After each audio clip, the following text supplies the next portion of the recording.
This is Ross. This is Ross's kindergarten.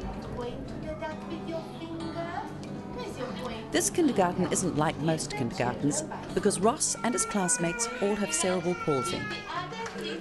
To help them to teach their bodies to become functional for their independence, Ross and his friends go to conductive education.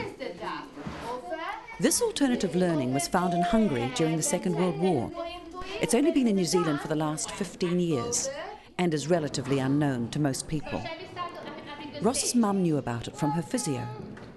We're very lucky because that's not the case for most people and never told about it. And when she did tell me about it, she said, oh, look, it's a bunch of Hungarians and they're all conductors. So I had in my mind this music centre and I couldn't quite grasp how there'd be Hungarian conductors teaching music to kids who had no motor skills. Do you know what I mean? Like, couldn't move properly. And I thought, what the hell's going on? She said they use all wooden boxes, all wooden equipment. And I thought, God, it sounded awful. And then when I got on the website, I thought, God, it looks amazing. It was a different website to what they use now. But I thought, how can this be right? Ross had a very hard start in life. A lot of his brain is damaged, which affects most of his body, in particular his right side. His hands weren't coming to the midline. They were very fisted. Only occasionally would his left hand open. He started conductive learning when he was 7 months old, and the improvement is amazing.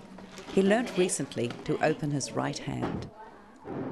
By coming every day to conductive learning, his brain learns to do normal things that might seem obvious for other kids his age, like washing his hands, opening his lunchbox, eating and walking. Cerebral palsy affects everyone differently. It's a one-time brain injury, and it usually happens during pregnancy. This brain damage affects the motor control centres of the brain and can affect speech and movement. Every child is affected differently by this brain damage, as every child is unique. Luke's GP didn't notice the early signs of cerebral palsy in Luke, but his family followed their hunches and finally Plunkett referred them to the hospital development team where he was diagnosed. When he started here, he couldn't even get from lying down. He couldn't even sit him. He could sit up, but he couldn't get himself sitting up from lying down, whereas now he's running around, which, I mean, he would have done anyway, but I think he's done it a lot faster and he's learned to slow down where he was always so speedy, and he's learned to sort of be a bit more controlled and use his left hand quite a lot. So that's a lot of what we do, is encourage him to use this. Don't we? We don't suck that all the time. Come on. Get that out.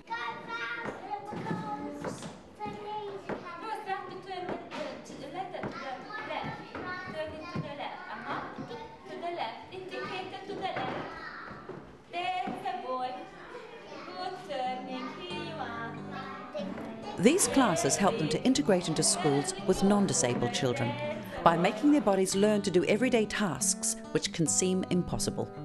Sometimes this hope can lead people to take extreme measures, like Kristen, Oliver's mother, who moved over from Australia with 20-month-old Oliver purely so he could have a shot at conductive learning. The improvement is amazing. You know, he wasn't walking, he wasn't even crawling. And he started when he was 18 months, and 2 and 4 months he took his first 4 steps here in the advanced beginners class, Renata's class, and it was just amazing. And you just, you know, the 4 steps, and now he's running. He was running about a month ago. He ran for the first time, and he was so excited and very proud of himself, and it's just amazing, the progress, and yeah, it's great. Conductive education has several classes, from beginners to part-time classes for integrated children.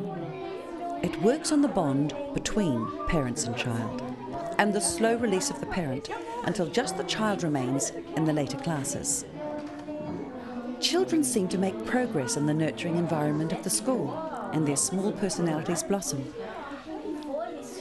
Conductive education doesn't claim to cure anybody, but it is an easy way for children to make the most of their motor functions and gain the confidence to enter mainstream schools and live a mainstream life. Ross's confidence has excelled since he has been at conductive learning, resulting in him being fiercely independent. Last night he says to me, drop me off at the train station tomorrow.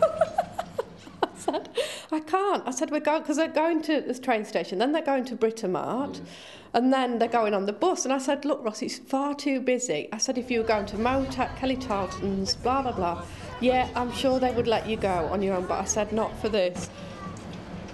When you've got a child with a disability or CP, you just kind of think, right, what do we need to do? And you've got to do anything for your children. So you're not bothered that your life slows down for a few years, because, you know, they didn't ask to be born, did they, at the end of the day? That's what I think. And you will, I'll do anything for him.